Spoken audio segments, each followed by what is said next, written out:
Hello, everyone, and welcome to episode 214 of Fans of Power. I am Joe Amato, and I'm here with Nathan Kennedy. What's going on, Nathan? Oh, not much. Toy Fair this weekend. Lots of good stuff that got announced with NECA and Turtles and Ghostbusters, but something's missing, Joe. They didn't. Yes, they haven't announced anything. They didn't bring anything, I guess. No, nothing on Masters. I mean, I think they said the rumored was possibly that maybe tomorrow. We'll see if that happens and if there's something, drastic and different. And if there's new figures announced, and not just the same stuff we've seen before, maybe we'll have a bonus episode that you guys can tune into tomorrow if they announce something. If not, then we'll just wait till the following Sunday. Right. But yeah, a lot of NECA stuff. I mean, but we'll get to a little bit of that. I mean, of course, the main topics we'll be talking about issue 4 of the Multiverse comic. Yeah, and some voice. We finally heard some voices from the upcoming Revelation cartoon, which I thought sounded damn good. And kind of the other elephant in the room, some people might be wondering, is like, what in the hell is going on, Joe? You got a different mask. It's like, yes, there's my buddy Sean Swanner, and I hope I said your last name right, Sean. It's like, hey, I thought that was your buddy. Shouldn't you say his last name right? But you know how it is. You have friends, and sometimes you might screw up their names. People will screw up my name. But Sean, he's seen my mask that I had when I do some other lives sometimes on Facebook. He said, I could do another Modulok mask for you. And I was like, no, man, you don't have to do that. He's like, no, I do it. I love to do that. So he did this kind of inspired more on the combination of like the Filmation cartoon and the toy itself that, just came out, which of course, based off the Filmation, a little more evil. So what's crazy is when he did this is the exact same size as my other one. Just it's slightly different shaped. Obviously it looks different, but it was freaked out with this. And then he did this as a bonus. He even did, the alternate head in mask form too. So man, it's awesome. So if you guys wanted to get any of these masks or any, whether it's this or something, whatever you want, you can contact Sean. You can find him on Facebook. Just look for Myth Logic Forge. That's how you find him on Facebook. I'll give a link. All Joe had to do was just shoot me a link, and I could have easily put it in the description. I could have said, son of a bitch. And what's weird is, as I was saying, I was like, I could have did the fucking link. But I mean, we'll get a link. Don't worry, we'll get a link to you guys. You guys can order any. I'll put a link down there. There's actually a couple links down there. If you guys haven't heard the voices for yourselves, the link is down there. Grim 2 kind of spliced together some of that audio with Filmation, and when we get to that topic, I'll kind of give my opinions, but you guys go ahead and check that out. That way you can kind of form your own opinion as well. Yes, no doubt. So, because we are going to get to that. But first, let me just, thanks again, Sean. It's a freaking awesome mask. Love it. And love the other one. Probably won't wear the other one just because I just don't want to, wreck 2 masks. And in fact, just to let you know, Sean, I didn't even wreck this mask because what I did was your mask that you sent me, I just scanned in and I I just cut out one myself because I was like, I don't want to damage what you sent me because it's so damn cool. He's, because he wrote on the back of it, and I was like, I don't want to sweat that mask up and make it all nasty and wreck it like I do with all my other masks. So, see, I could just print out this, and once this wears out, do another, but keep yours in pristine, condition, and it's a harder stock. So thanks, Sean. Oh, and I guess before you go ahead and dive into the chat room, I guess I want to plug something as well. I want to plug, and the link is also down below, but Manic Plastic Toy Shop. I picked up quite a few classics figures that are going to be here this week. He's got a ton of great prices on his site. There's like Ghostbusters, there's Turtle stuff on there, there's Vintage Masters. He's got a handful of classics on there as well. And did you include a link? Is there a link below? Yeah, I already said that, Joe. Oh fuck, you did! God, I'm doing what I always do. Come on, man. But yeah, the link is down below. Compared, especially when you compare prices to eBay, I'll just say this because he already sold it, but he had Ghostbuster Firehouse like in pretty pristine condition. He only had $50 on it. To me, that's a steal, especially compared to eBay prices. So you guys click on that link and go see if you can find yourself something that you've been looking for a while. There you go. That's the way to do it. Got to share the love. Yeah. So, all right. Well, let me say hello to the chat room. We have Papa Hood 69, Zentron, Zen Brown, Curtis Ackerman, DJ Tags. Let me scroll a little bit now. Sorry, I know I should have clicked the one icon. Leave me alone, Nathan. Fuck it. Dingalorian, Grimbot, Adam Gabbert. I do it just in case I would have missed something else. David Clark, Febmon. Oh, I already said Febmon. Rick Poe. Maybe I didn't. Omega Tor. Eric Amon, Darth Baca. Leave me alone, Nathan. Let's see. And Retro John, He says, my name's John Wise, but Retro John here, huge fan, love watching and listening to you. Thank you, I appreciate that. We definitely both do. Well, there's Robert Fletcher. What the fuck is he doing in here? Sorry about the language. I said I wouldn't do that. And there, I think I got everybody. I don't know why. You won't hear no more. Joe like puts himself like, oh, I'm not gonna do anything this week. And then we're what? Not even 5 minutes into the show, he's already done it 3 times. I don't know why you care anymore. You're right. Yeah, that's why I probably would never be invited on any other show. They would say, Joe, we Right. don't have that thing where we hit the censor beep every time. Especially when David Clark was with us last week. I imagine after that he was like, yeah, no, we even though he said it, I think he was just being nice. He was like, no, I can't have these guys on this show. Exactly. I was just picturing any of them. Be like, hey, Joe, welcome to the show. And the first thing is, fuck yeah, it's great to be here. It's like first word. Or you knock over your tablet like immediately. It's like, ah, shit. Yeah. Haven't done that in a while. You got to give me credit on that. I shouldn't have said that because I might jinx myself. You've already jinxed it. But I'll tell you what we'll do. We're going to dive into the first thing, and it is going to be about the voices that we heard for the upcoming Revelation cartoon. You get to hear them like testing out some of the stuff. So I'll pass it to you, Nathan.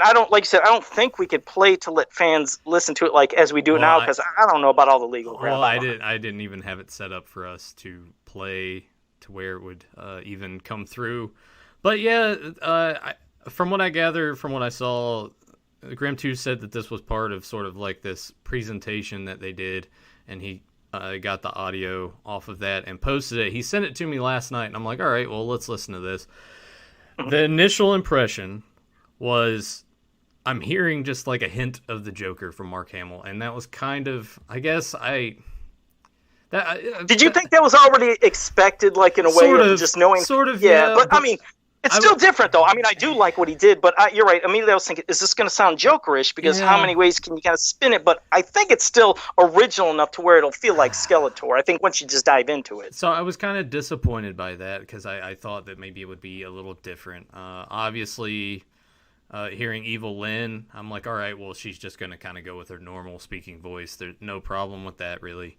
And then we heard a little bit of Tony Todd in there, if I'm not mistaken. Wasn't that towards the end? Because I was at first disappointed. I was like, I didn't hear him, and I told Grim, I was like, I didn't hear Tony Todd. I didn't hear no scare glow. He's like, no, I think towards the end where maybe there's a laugh or something. I was like, oh, okay. Yeah, I think that was that. So the initial impression was I was kind of meh about it, but when I checked out the video that Grim 2 made, putting it together with animation involved, it kind of brought me around to it a little bit more.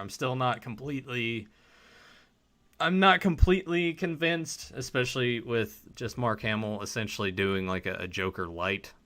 It's like maybe 50% on that. He's not like going full Joker, just like a little bit. I'm kind of going in circles here. I just thought he would sound different than what he did.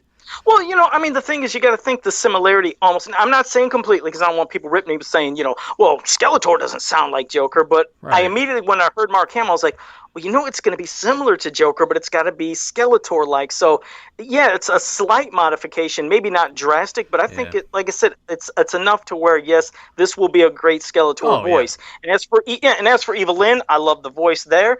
And then knowing Tony Todd, that he did do something towards the end, because I was thinking, there's people that will have to do a voice to sound like a certain character. And Tony Todd, I think he's going to maybe try to deepen it up and maybe slightly, let's picture them maybe doing a weird echo effect. They're going to have to do some modification because it'll be cool to hear that just deep, ominous voice. I just only picture Candyman. So now I'm going to be, not in a way, but kind of like, it's like, hey, it's Candyman, but it'll be different. Yeah, but what I like is all of them that did the stuff, they are doing voices, though, compared to, it's a quick rant. And this, I promise you, it's going to be less than 45 seconds. I speak 45 miles an hour. I really thought. I was hoping this would have been the episode that we would have gotten. It's 45 seconds. Okay, well, here's the thing.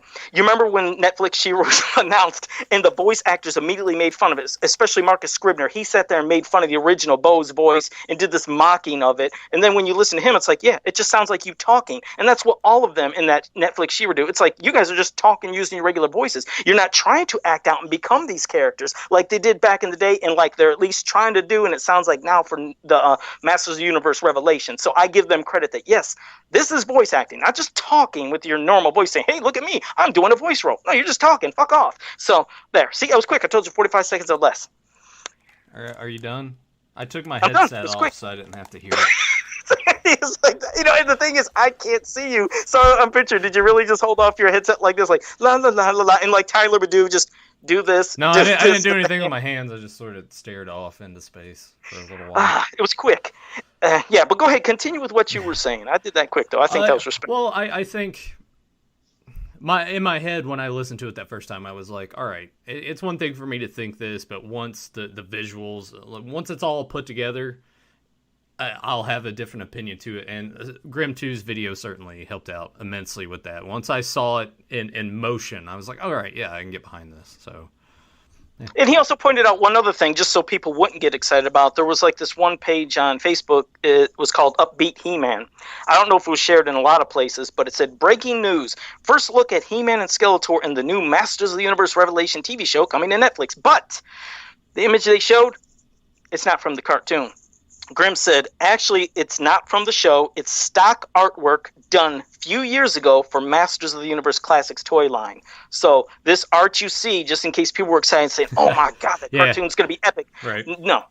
Hopefully it will be epic. Don't get me wrong. I want it to look great. But what you're seeing there, no, that is not the cartoon. That's just something they use. So thank you for that, Grim, because I didn't even know about this page, and I didn't know if it was going to spread. But that's a good thing to get that out there. But it's probably going to happen anyway. People are going to see it, but oh yeah, this is it. And it's like, no, that's not it. That's kind of the beauty of the internet, right? Can't believe everything you see. Yes, as we know with that stupid Fisto thing that will not go away. I swear that pops up every week in a different group, and it drives me nuts. And then people say, that's terrible for them to use that kind of language in a mini comic back then. That's horrible. It's like, yeah, it's because it wasn't real. That was fan-made. It was mocked up about Fisto fisting people. That was never his dialogue. So, yeah, I try to let people off the hook. I always hide my name or say something, and people know when I'm joking. But, of course, I'm never going to taint and do something that stupid to make people think, hey, this was really real, and then make Masters get mocked. So, why do you guys get worked? I'm always getting worked up. You're always doing this to me.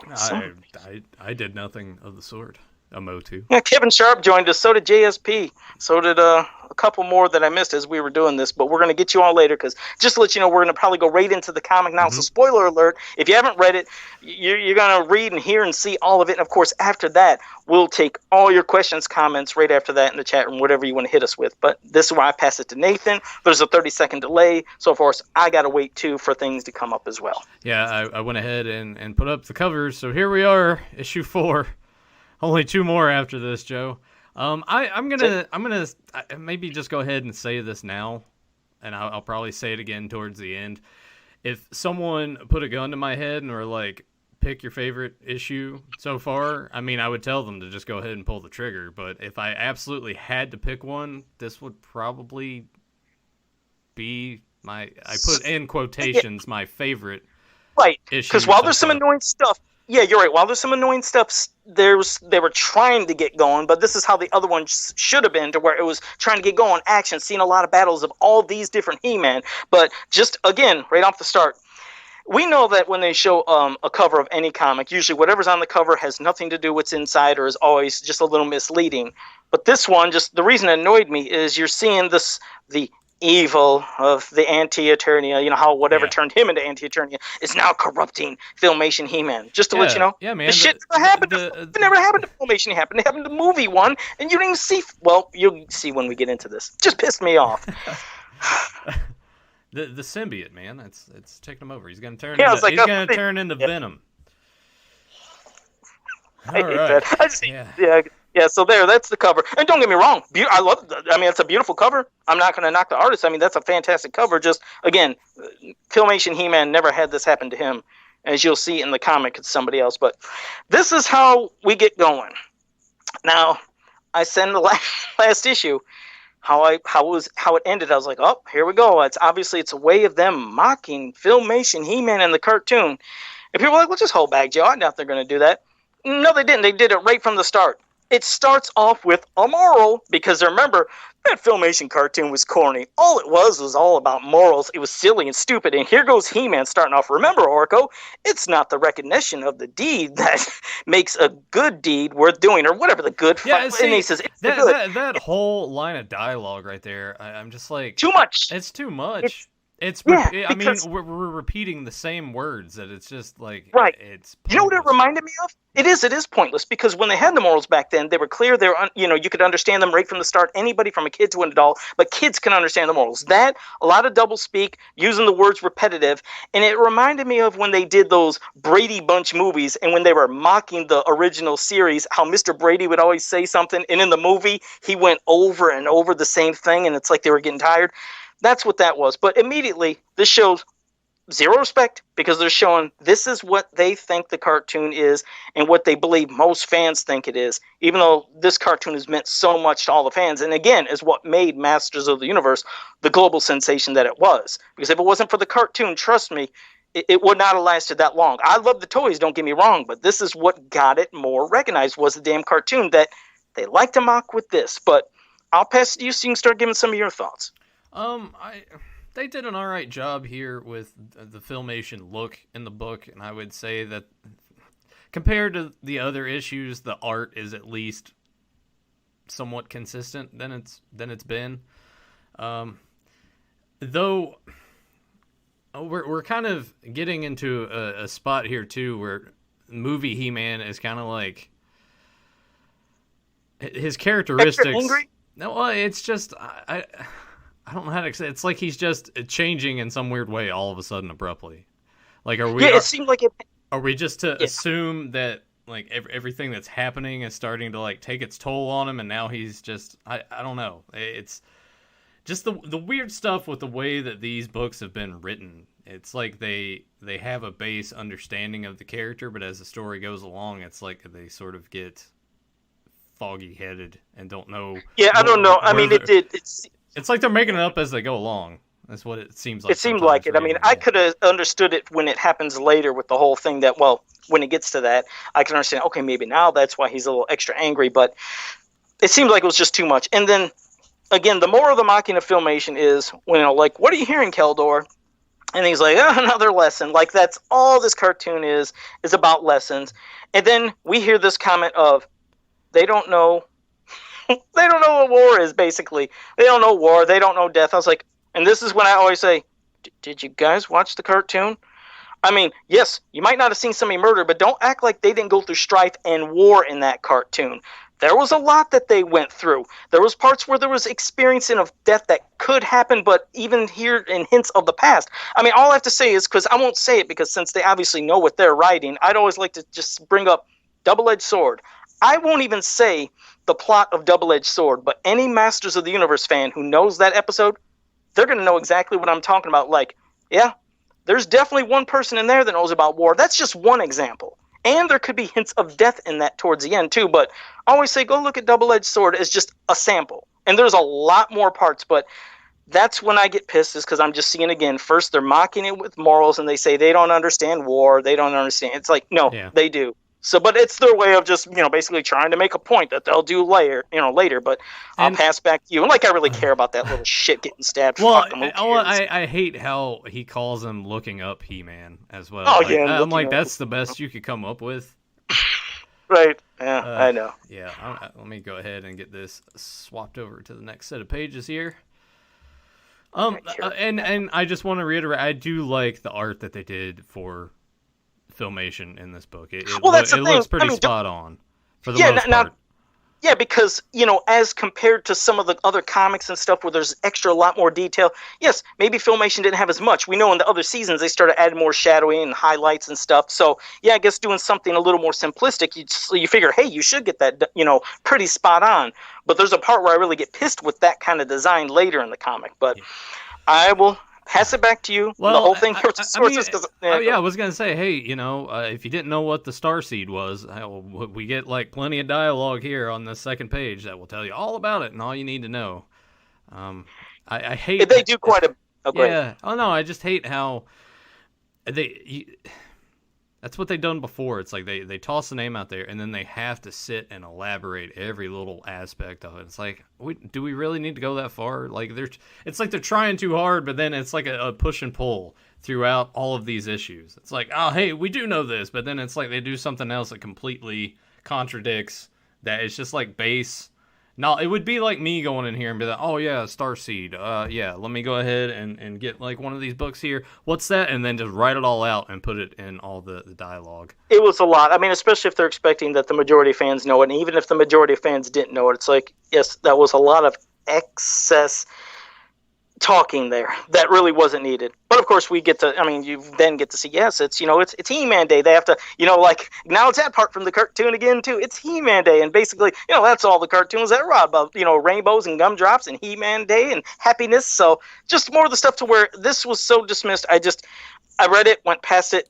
It meant nothing. Of course, you're kind of finding out like what the hell is going on with Zodak, because they should have heard something back from him. But I guess you're going to find out, apparently he must have died or some crap. Like, yeah, of course, Anti-Eternity He-Man is even killing off all the Cosmic Enforcers, because we seen, like in the other issue was something. We never seen what happened, but obviously he's strong enough to beat all of them. So. Oh, well, and hey, on this next set of pages here, I think my favorite part was now to disappoint Tila with my trademark irresponsibility. And I hate that. Again, I mean, yes, we know that is a thing that is supposed to be played on, almost like the Clark Kent Superman thing, but it's not all typical. And the thing is, this was their way of writing Filmation He-Man out of it, because what pissed me off, it's like, obviously, if, like, let's say Man-at-Arms and Orko would just go tell the king and queen, or Teela, that, oh, Adam had to be somewhere, Adam had this come up, but no, he has to turn back into Adam to then go Teela, or tell Teela, which they're already going to be telling, like, Man-at-Arms and Orko's already letting things know go on, what's going on, but this is way so when he turns back into Adam, that bam, he gets hit from behind, and we're going to see who later, but I'll have a rant about that, which annoyed me. It's like, oh yeah, you conveniently took out the most powerful He-Man of them all. Interesting, out of this story, just to keep it going through. It annoys me. He better come back. If you don't come, never mind. I'll just go ahead. And then we see Crackers. Crackers the Clown. And, but of course, not Crackers. Well, Grim had already brought up here in the chat room. I said for the most part it was consistent, because you do look at Randor and everybody here. Like, yeah, that looks pretty rough. Wait till you see Skeletor later. Right. That annoyed the hell out of me. Yeah, so I said for the most part. It's better than it's been in the other issues. But yeah, Crackers. So you see... Crackers being an asshole. Yeah, Crackers is being an asshole. You're wondering why is he being an asshole. You see his eyes glowing red. We'll wait till it flips to the other page. We'll find out why Crackers is like this. Joe, you kind of look like Crackers the Clown a little bit. Thanks. I got a big smile or something? Was that it? My big smile? Yeah. Kind of matches Crackers? No, you kind of look like the grumpy version there in the corner shoving Orko away. Oh, yeah. Uh-huh. I'll wait till you get to the next page. I'm trying to, I'd like to rip the Band-Aid quickly off as quickly as possible. Just get going. Because, okay. Well, then, bam, you see that, obviously, they've never been able to convince the other He-Man about stuff, so this is their only way of getting, bam, they're the one that zapped Adam, so they can do and go to wherever the fuck they have to go to. But anyway, so you see that Crackers is actually Anti-Eternity He-Man, so you're assuming, oh, okay, so at the end of issue 4, when he's seen Crackers, maybe he just killed him and he made a suit or something. I mean, I really don't understand. Why couldn't we get that part? I would have loved to have seen that. It would have been like Terminator-esque, I imagine. No, but that's what I mean. It's like, okay, at least we could see him get killed. But I mean, did Anti-Eternity He-Man, does he have magic abilities we don't know about, and he could like make suits appear in front of him to turn into people? Because I was like, did he sew this? I mean, it sounds stupid, but it's not. It's like, when did you have time to do this? This happened within what? A day? I don't even understand. It's like that quickly? How did he make Crackers the clown's outfit? Jesus Christ. He just, he walked up to him and he was like, give me your clothes and your boots. In your face, yeah. Yeah, in your face. In your fat stomach or whatever. I don't fucking understand. So we go to the next panel. You see where they pop because they're trying to like protect the Starseed. Adam's trying to warn movie He-Man, or as Keldor calls him, looking up He-Man, or looking down, because one's looking up, one's looking down, as we find out. Whatever silliness. He's warning him about that because we know that He-Man, felt that corruption of that Starseed, which he was able to fight, but it's something that can definitely, especially when you have emotions, certain kind of emotions, it can feed off of that. And look at Adam's face. I love the facial expressions on this page. Just, what I had in mind to say, I probably shouldn't. I'll keep that one to myself. Yeah, you do that. See, I keep things clean, so you should keep it clean too. Oh, so. Yeah, mister, I've already said fuck like 18 times this episode. I don't know who's keeping track. We'll have to see. But next week I'll go and not say a single one. But let's see what's happening here. We'll go to the next page. When I'm on the delay too, so I haven't seen when it flipped yet. Oh boy, the excitement's just everywhere. So okay, now you're actually getting you finally get a battle, and the battle is with kind of Keldor and Anti-Attorney He-Man. It's like, okay, they're kind of scrapping, they're going a little back and forth. And then, of course, now just all that hate that you said for some reason just was building and building up in movie He-Man. It's really taking control now because he does have the Star Seed, so he's ready to kill him right there. He's about ready to take him off. But you got to have a... So you go ahead. You go to your part, and I'll go to my part so I can just relax. I'm kind of in the same headspace I've been reading all of these. I get about halfway through it, and I'm just kind of like, I find myself caring less and less the more we get into this. Geez, I don't even really know what to say about that. And we just get some more battling. I've already switched the page. I do. Well, just to let you know, the battling, this is what I wished could have happened from issue 1. Everybody that he supposedly killed, like, could we have seen Anti-Attorney and He-Man fighting all these different He-Man, having some more battles instead of just quickly dismissing, you have the power, you have the sword, it's gone. I mean, I think that's what, if anything, annoyed me. But now you get to this whole thing, because now there's this hatred, and it's really taking control of him. Obviously, you see it's starting to corrupt movie He-Man. Not the cover where it showed Filmation He-Man, because you see he's fucking gone. But it's starting to corrupt. It's starting to take him over. But there's basically one person that eventually might be able to do something about this, a way of getting somebody else in here. But go ahead and give your thoughts a little bit on these panels. Like I said, I'll read it word for word because people can read themselves, but just give my thoughts. I mean, it was all right to see him sort of like talking to him. Let's go ahead and feel that anger kind of like turn over. But the bottom here where they're like headbutting each other and it says Wacoom. Like, what kind of... I'm just lost because, I don't understand. Is the hatred... That's what I mean. Is this hatred and this anger and the power of the Star Seed is what is supposed to be corrupting movie He-Man to turn him, and like you said, like this rip-off of Venom symbiote to corrupt him and then coat him in that black look. It's like, but is that how Anti-Attorney He-Man came to be? Because, I mean, he didn't... What are we talking about? I thought that's how he always looked. I'm so lost because the story is so convoluted that even if it was trying to be explained, it just... It doesn't make sense half the time, but I'll let you pass to the next pages. Well, like Wacoom. What is that? What sort of noise is that supposed to sound like? Maybe I don't. Am I actually trying to defend the sound effect? Isn't that terrible? Out of everything in the comic, I'm trying to defend the sound effect. But I mean, when people headbutt each other in like cartoons and stuff, it doesn't make that noise. I don't understand what they were trying to go for with it. You're right. I mean, maybe the swords were touching. Just take that word out and just have that panel of them headbutting each other like that. Would have worked better. Maybe. I'll wait till the next panels come up. Yeah, we get old Filmation Skeletor shows up. If anyone can change the course of what's going on in this issue, it can certainly be Skeletor. Yeah, because somebody who was wanting that and wanted that power too and knowing about it, it's him.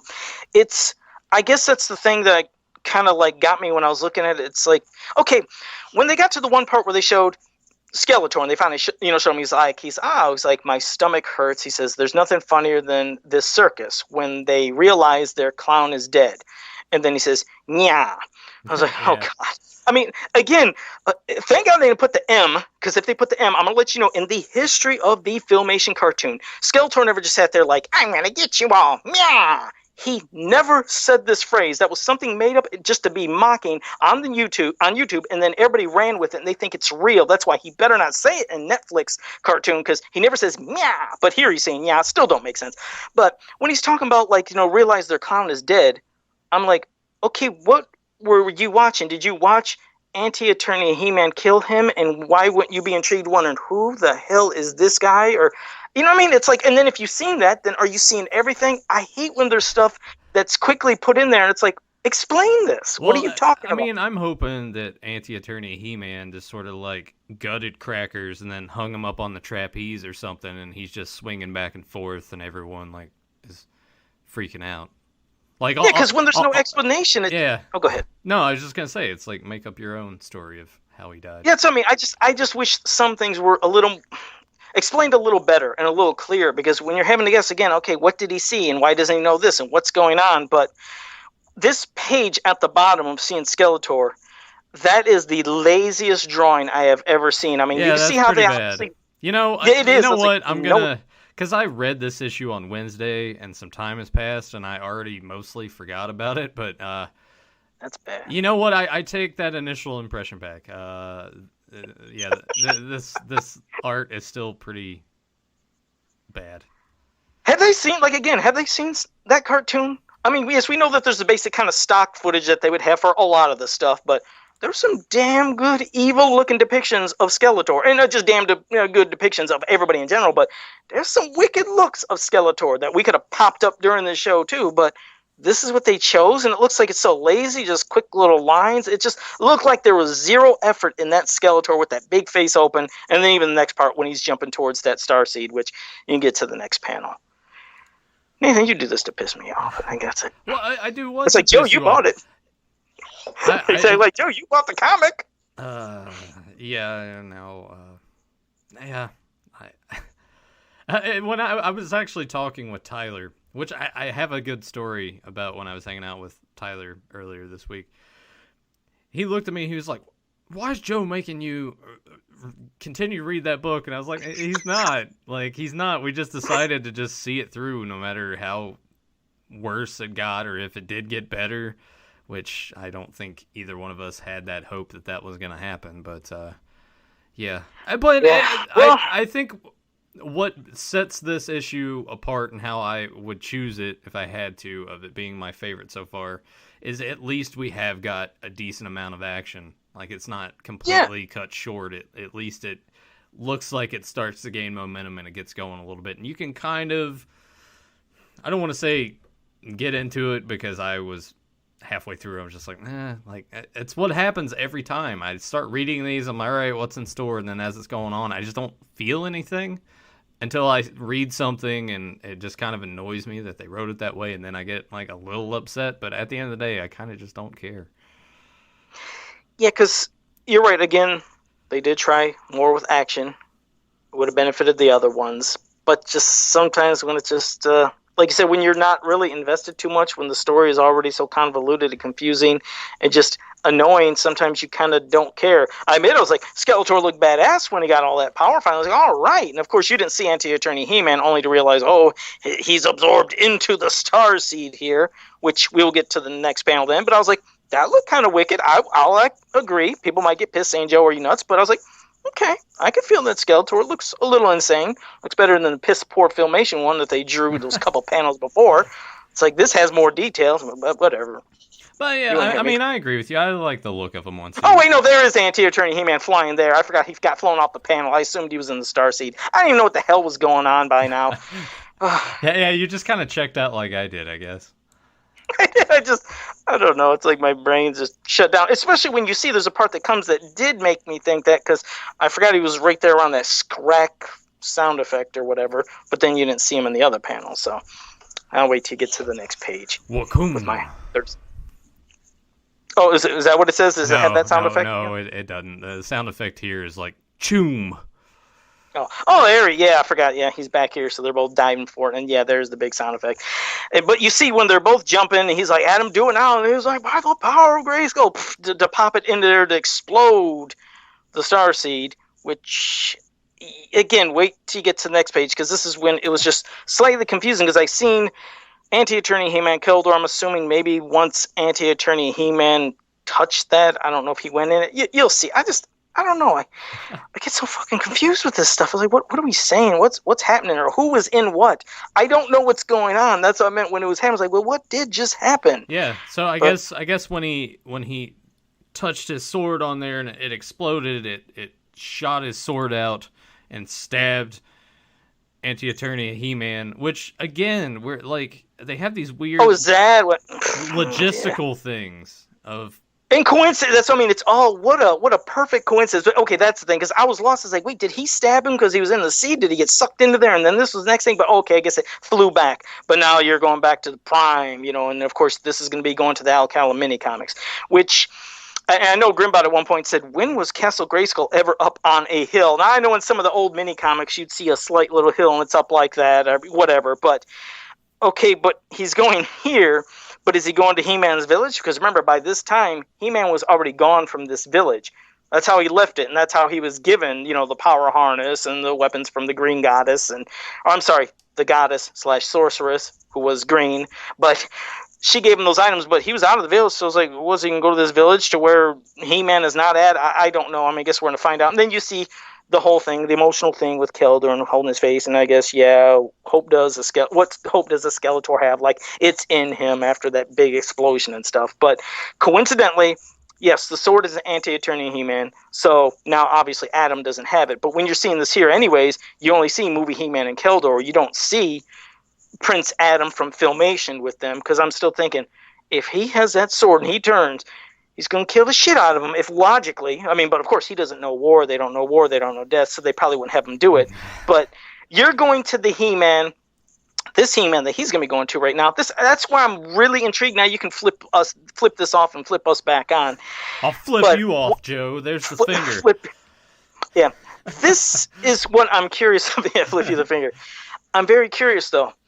Remember, this is a He-Man that does not transform. He does not go from Prince Adam to He-Man. He doesn't use a sword to turn into He-Man. He's already He-Man. Right. And this power sword does not wield the power of Grayskull. It's a key, as you know. When you take the two halves of the sword and put them together, it opens the secrets of Castle Grayskull. So let's say if he gets their version of this sword, and if they know how to write properly, but I don't know if it's going to happen, if he gets into Castle Grayskull, but still, what's guaranteeing you're getting the power?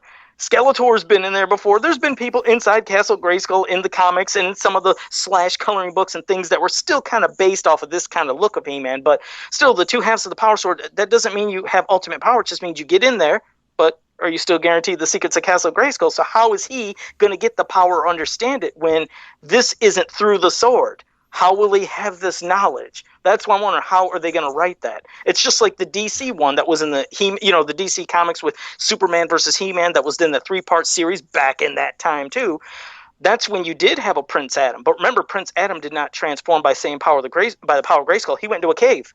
And remember, he went to the cave and boom, then he became He-Man. So that's another He-Man that how would you know how to deal with or understand? So you can go ahead and give some of your thoughts. But yeah, kind of really confused.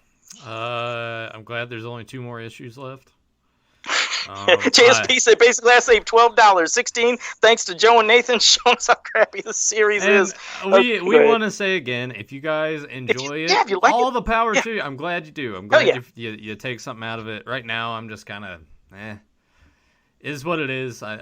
Another, I guess most people would say a missed opportunity. I would tend to agree with that. I'm still holding out hope that Wonder Bread He-Man's the one that's going to bring all this together. We know nothing about him. He comes out of nowhere in the last panel and kills everybody. They're like, who the fuck was that? I don't know, but he stopped them, and then it's over. It says the end. Makes no sense, but pretty much there you go. That's what they should do. Just throw in Wonder Bread He-Man. Nobody knows his origin. He's a mystery.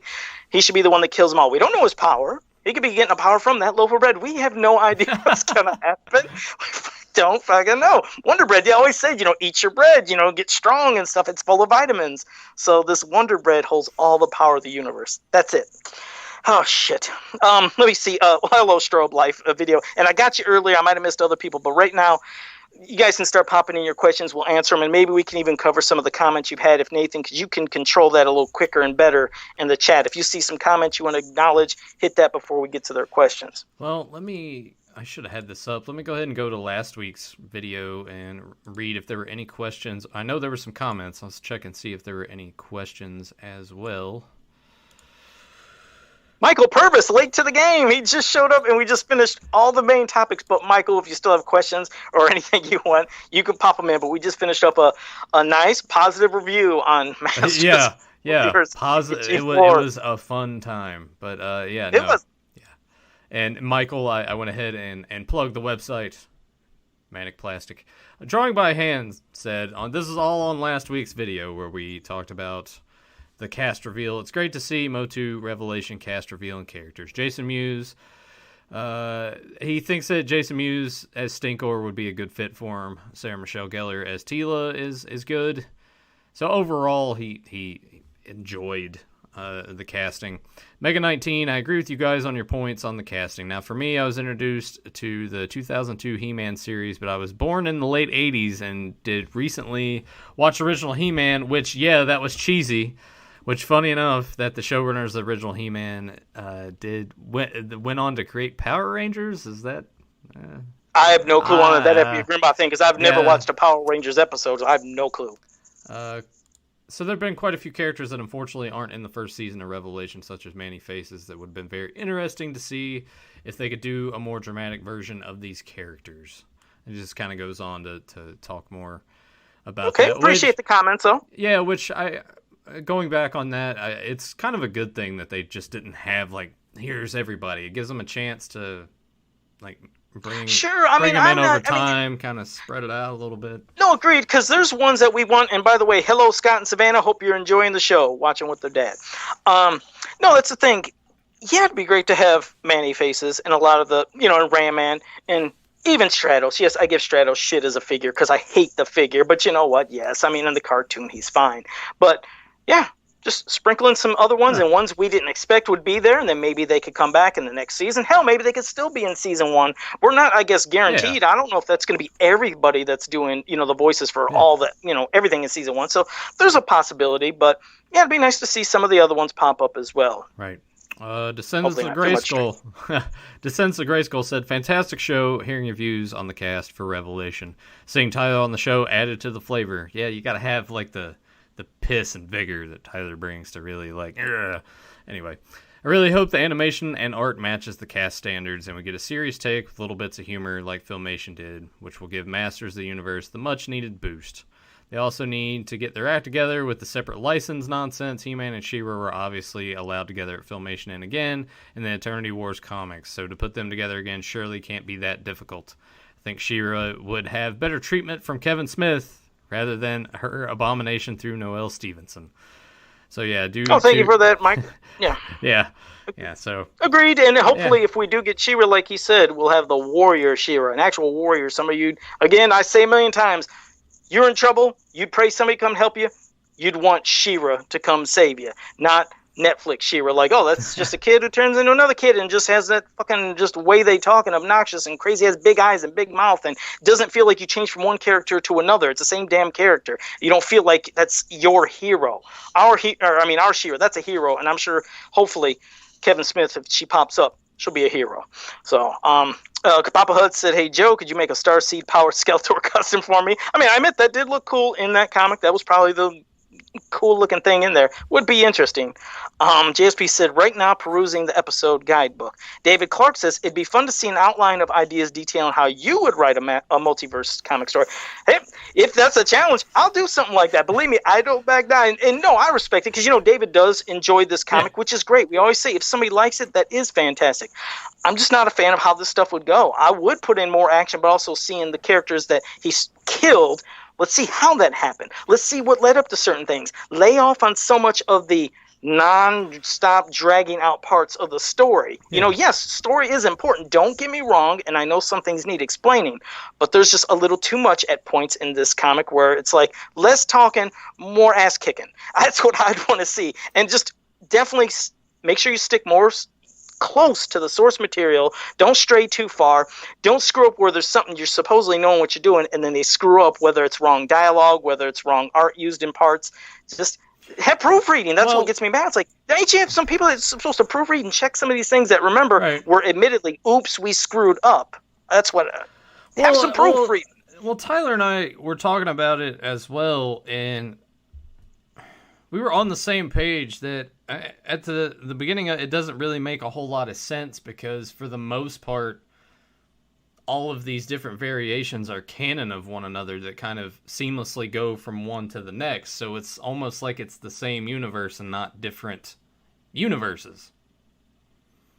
And the one thing, I guess, if, again, we're to do this, stay to at least the canons that almost everybody knows, like the Tappers of Grayskull, He-Man. Yeah. Almost nobody knows about that damn game. There's people are. Again, remember, I actually placed it first in a lot of the tournaments. But the Tappers of Grayskull He-Man, I wouldn't have put him in there. And to be honest, Sideshow collectible statue He-Man and Skeletor in issue 1 who get killed off, like, what? Yeah. So remember, some people thought that was Filmation. They were like, oh, that was Filmation He-Man and Skeletor. No, it wasn't. That was based off of statues. So there's no story with that. Leave the toys and statues or things that never had a story out of it. Keep in stuff like, yes, mini comics, the early DC stuff. Things that we've known, hell, even Golden Books has different ways they did stuff. Yeah. Some, yes, based off Filmation Bible stuff that wasn't put into the cartoon, that was put into stories, but there's still other stuff. Hell, we had a violent He-Man in one of the Golden Books in the Sunbird Legacy where he decapitates a snake. If you want to talk about somebody that knows death and war and in their eyes, have him in there. So get some characters and get some stories that we could recognize. Right. And just, nothing off of a statue. That was ridiculous. That really was pointless. Yeah, I think sticking to like the core stuff and not just shifting away to, I don't know, it's like, oh, hey, here's Mega Construx He-Man. You know, gotta have gotta have him in there with Tappers as well. Like, why? I don't know. Like you honestly didn't know that was Tappers of Grayskull He-Man at first, right? You actually thought it was a Mega Construx or something, or a pop vinyl. Yeah. Well, it's surprising they didn't do that. It's like, oh, let's go to the Funko Pop Masters of the Universe, right? Don't give me any ideas. They're like, hey, wait a second. We still haven't finished up issue 6. Let's have a big grand finale, and they show every version. And we have the Loyal Subjects version. That's probably what'll happen. They'll find a way to like reverse time, but all the He-Men are together, standing like, oh, look at that, isn't it? And it's like, no, come on. That would be that'd be horrific. But all right, Fedmon's wondering if DJ Tags' children are learning any new words yet from Joe. Now they haven't heard nothing. Curtis Ackerman said, Joe, do you do airbrushing on your customs, or are they all hand painted? No, there's parts where there's certain characters, yes, I'll do airbrushing. The fine detailing, like certain parts in the eyes and face and lips and mouth, the ones that you have to, I'll use a paintbrush. But it's a combination. Airbrushing does help with some of the bigger figures that really need to. Well, it'd be a really time-consuming, plus you don't want brush strokes. Sorry if that bored you, Nathan, when I was babbling about stuff, but, you're probably wondering me and my paintbrush, but using paintbrush. I've tried to convince Joe to kind of, like, talk more about his processes and show off his customs more, and he's just like, I can't do that. Well, I mean, he'll brag about all the video game tournaments he's won, but he can't show off the things that he gets paid money for. So there we go. Guys, everyone know those stories on a side rant, boy. I'd hit you with those. I'd talk and say them quick, but there's a lot of those things that I did win, and some I got screwed out of and should have won. And not just saying that, but I got proof. I'm telling you, I get you that stuff there. Yeah, okay. Strobe Life Video said, Joe, if you don't plan on wearing the other mask anytime, you should send it to Nathan. Would be badass to see the dual heads of Modulok on here. That's a good idea. I mean, Strobe Life, just to let you know, I don't want to send him this because I want to keep it as mine. But what I could do is I could scan it and send him off one, but you can't get this. You can't get the actual one itself. But we can do that one day. I'll wear the mask for all of 5 minutes and just be like, Joe, I don't know how you do this. And that'll... Well, it works because it's off my face. It's not encompassing like a regular mask that'd be under the chin and everything, and then it gets hot to where you can't breathe. It's off my face, but it's... it works. And Strobe Life, again, this is awesome, and I pinch you out. I let people know how to contact you, and they can get anything. He didn't give me the link. I'll put the link down there after he sends it to me, so it will be there at some point. Adam Gabbard said... Because go ahead. Go ahead, Joe. Well, I was going to say what Strobe Life does is the main thing, how people were first seeing him in groups for what he was doing was he would turn people into their favorite masters. I've been seeing that. Yeah, which is really cool. So, I mean, if you love Beastman, he could turn you into Beastman and still kind of look like you, but as Beastman. But with me, he don't see my face. I was like, well, you can't do me. I was like, I'm just Modulok. But he's like, well, I'll do Modulok. And then he did this. So, but go ahead. Adam Gabbard said, was the deal with the cool figure behind Joe up front of the 2000X Trapjaw? You want to go ahead and talk about that? This figure that's in back of me, I ordered a figure from a group, the BOD. Good people, Chris Daniels, Nick Maeda. I call them both pricks, but they have like some deals and stuff, and I got that little sucker. I was like, he's a little muscle character, and as you guys know, years ago, 6, 7, 8 years ago, I was doing the crossovers of Jason as a Masters of the Universe character, but I would sculpt him as Jason Voorhees and Michael Myers and Freddy.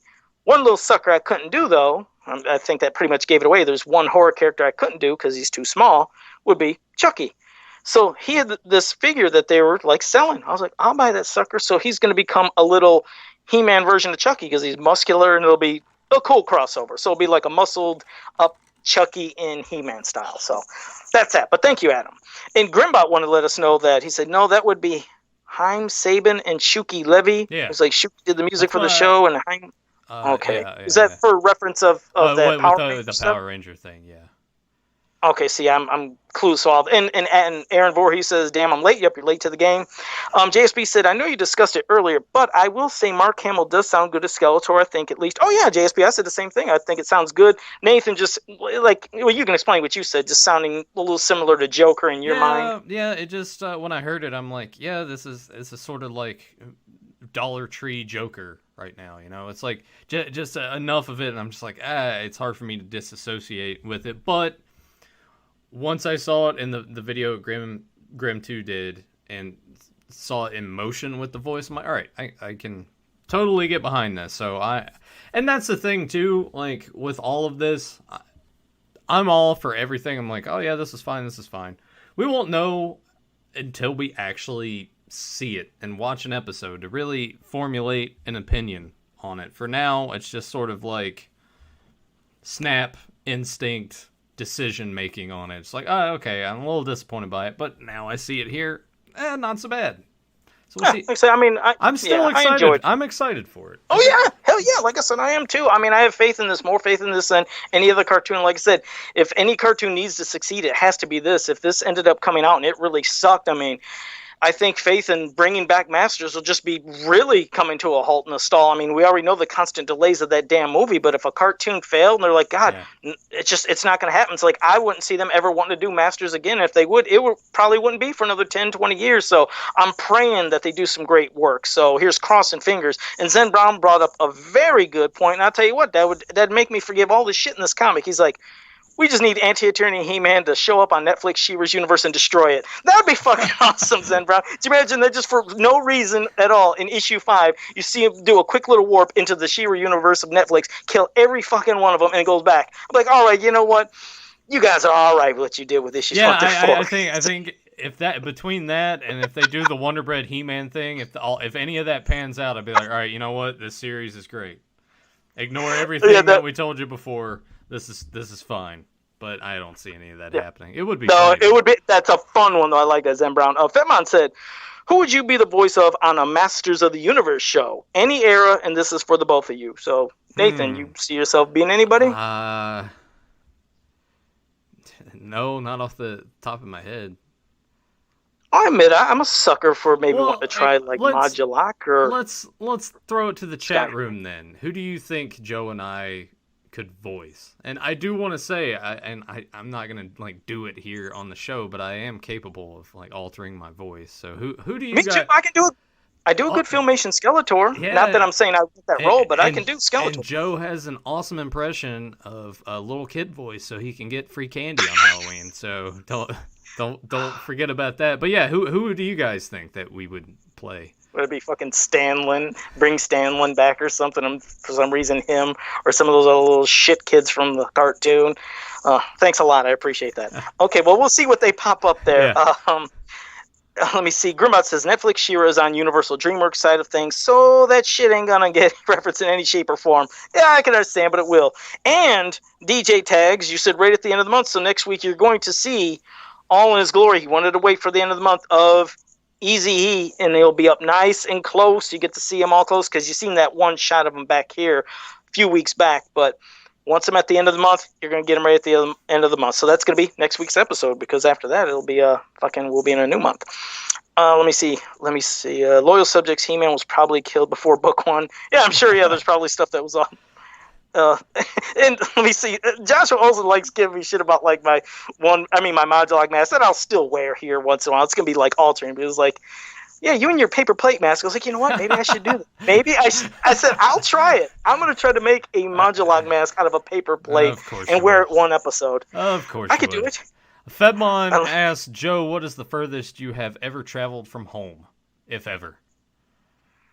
Oh, let's see. I went to Canada, and one time when I worked at the one shitty place that worked me like a dog for 10 years, we had to go pick up we had to stay there for like 5, 6 days, and it was right before Christmas. I was like, I better fucking be back by Christmas time. I ain't gonna be gone at Christmas time. But we had to like clear out a business that, well, went out of business, and get all their old equipment and crap. And it was just days of stocking and wrapping. Because like I said, I used to be a shipper, receiver, warehouse worker, pre-boxer at this one company. I did all these jobs. We get it, Joe. They treated you like garbage. They did. Oh, it was bad, man. I was glad when that place went bankrupt, and then it led to me doing customs for a living. Who would have thought that? Because I never did that stuff. I mean, I never thought that'd be a full-time job. But yeah, Connecticut, we went there and we were there for like, I don't know, 6 days picking up all that crap. Been to Canada, and pretty much that's it. I'm just in my city my whole life, just a city sucker right here. That's let's see.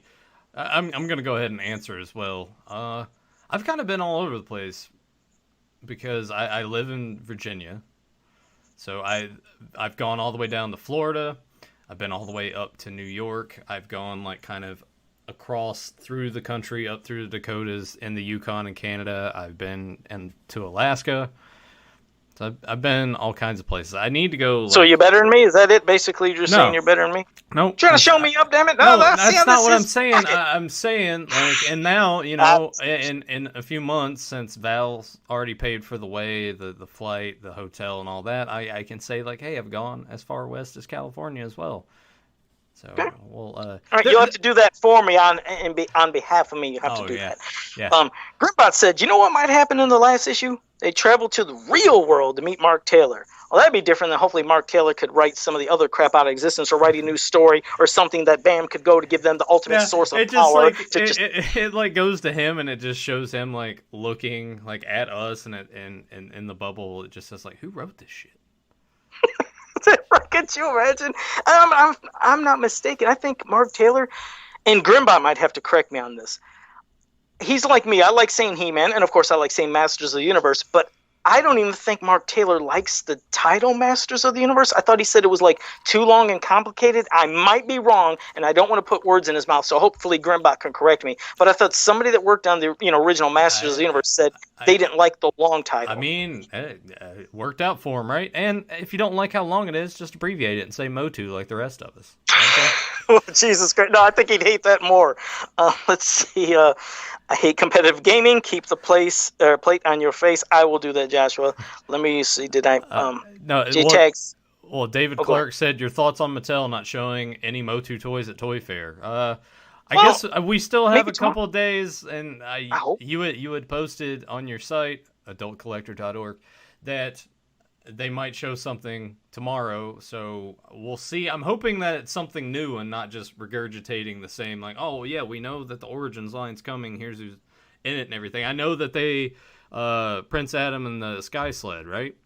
Were like confirmed that those are coming out, so there we go. And I think they even showed I think David also posted on his page as well that Orko, another picture of Orko with this little basin. Orko looks amazing.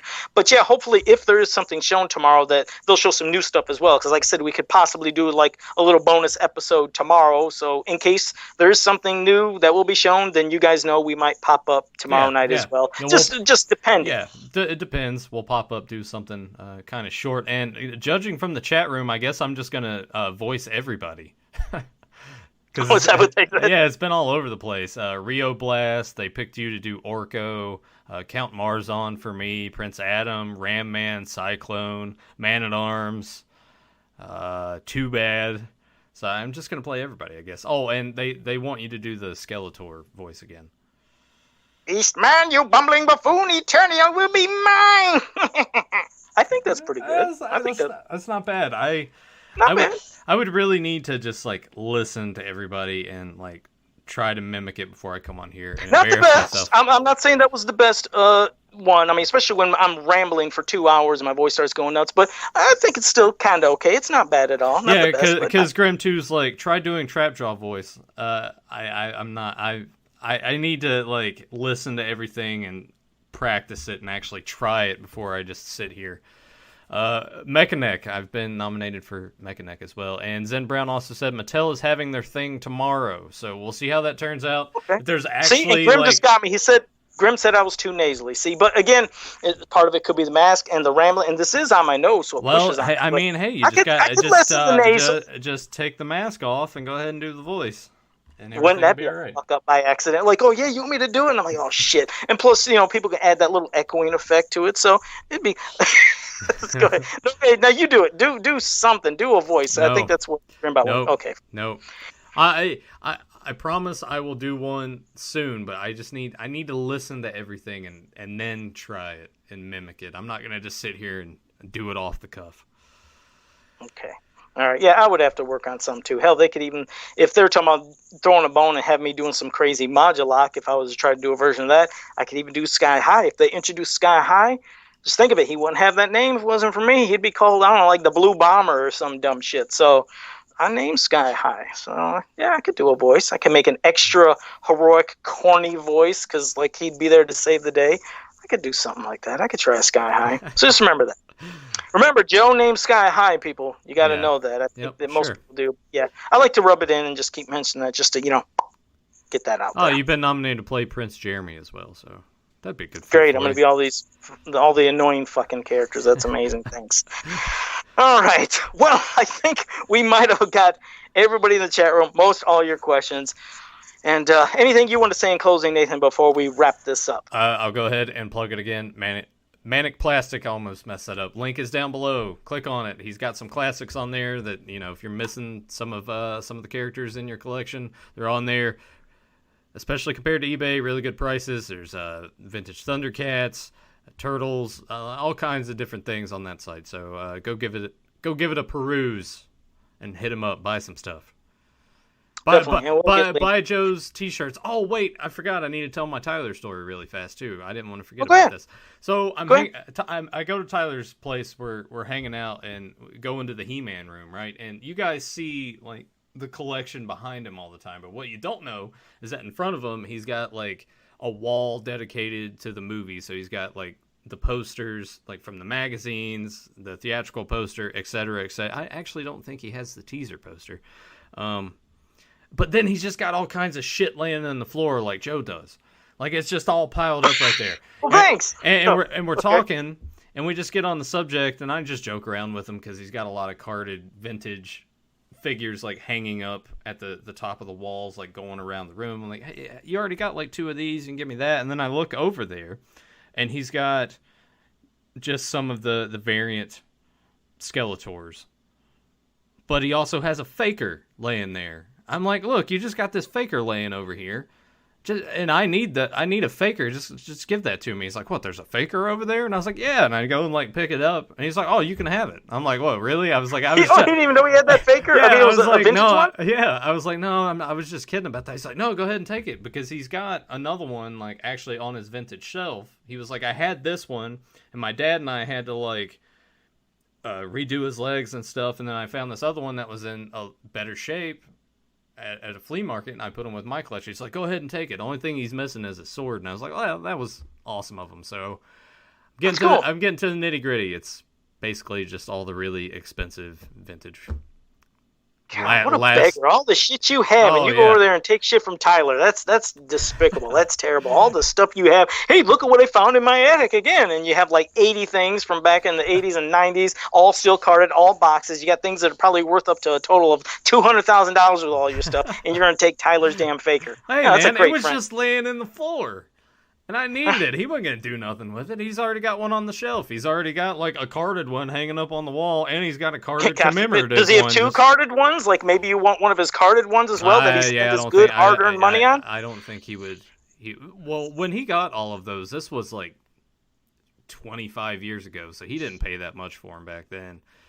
So. Yeah, that's a great way to think of it. Good job, Nathan. All right. Well, hey, I want to tell you, everybody in the chat room, it was great having you here, and hope you enjoyed the episode. Anybody new to the channel, always say make sure you like, subscribe, share, ring that bell so you can always be notified when we go live, which might happen tomorrow. Tomorrow, not sure about that. Depends. But, yeah, well, depends. So until next time, have a powerful day. What is the shortest match in WrestleMania history? Well, why do I think that? Wait. No, that wasn't Daniel Bryan. Who the hell had a quick one? Look at a quick one. Was it for a title? I feel like it was a title match. Used to be. That used to be the record holder. Until it was broken a couple years ago by an impromptu match that happened in a really terrible segment on the show. Oh, is that something with John Cena beating somebody within a couple seconds? No. Then what time was it? No, it was The Rock beating Eric Rowan in approximately 6 seconds. Before that, and I actually kind of had to look to see the time for it, but it was the ECW Championship match between Kane and Chavo Guerrero at WrestleMania 24, which was only 11 seconds long. You could have gave me guesses till the end of time. I would have never got either of those. I hate, just quick rant. I hate when they do that, like just those really short squashes on Mania. I get it. You're getting the guys on the card and everything, but they just provide nothing for the show. It's just like, oh yeah, that happened. What's next? I don't know. Ugh. Yeah. Well, hopefully something will be good this year. Yeah. You hope, maybe. Probably not. All right. See you guys next time.